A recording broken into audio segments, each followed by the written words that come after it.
বন্ধুরা আজ কাঁকড়া নিয়ে চলে এসেছি। দেখো বড় বড় কাঁকড়া। হ্যাঁ, কাঁকড়াগুলো দেখো বড় বড় আছে, দেখতেও ভালো লাগছে। এই কাঁকড়া খুব টেস্ট হয়। এই কাঁকড়াটা আজকে আমি রান্না করবো। দেখো ধুয়ে বেছে নিয়ে এসেছি। এবার নুন হলুদ মাখাবো। হলুদটা দিলাম, নুনটা দিলাম, এবার ঝাঁকিয়ে নিলাম। তেল গরম হয়ে গেছে, তেলে দিলাম। এবার এটাকে ভালো করে ভেজে নেব।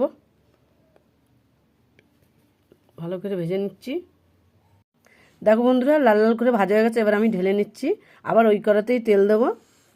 এবার জিরে দিচ্ছি, পেঁয়াজ দিচ্ছি।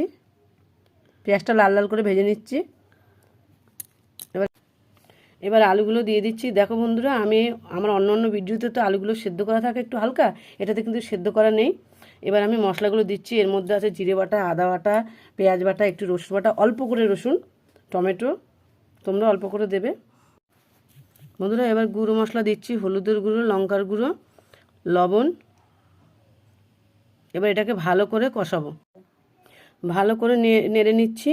আর তলায় মানে কড়ার নিচে যেন না লেগে যায়। এরকম আমার কষানো হয়ে গেছে। এবার আমি দেখো কষানো হয়ে গেছে। এবার আমি ভেজে রাখা কাঁকড়াগুলো দিয়ে দেবো। এবার এটাকে ভালো করে কষাবো। কষিয়ে ভালো করে সুন্দর করে কষাবো একদম কষিয়ে।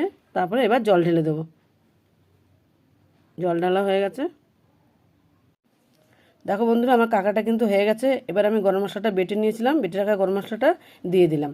এবার আমার তরকারি হয়ে গেছে, নামিয়ে নিলাম।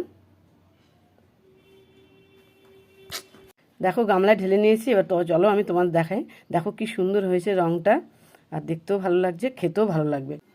তোমরা কিন্তু রেসিপিটা ট্রাই করে দেখতে পারো।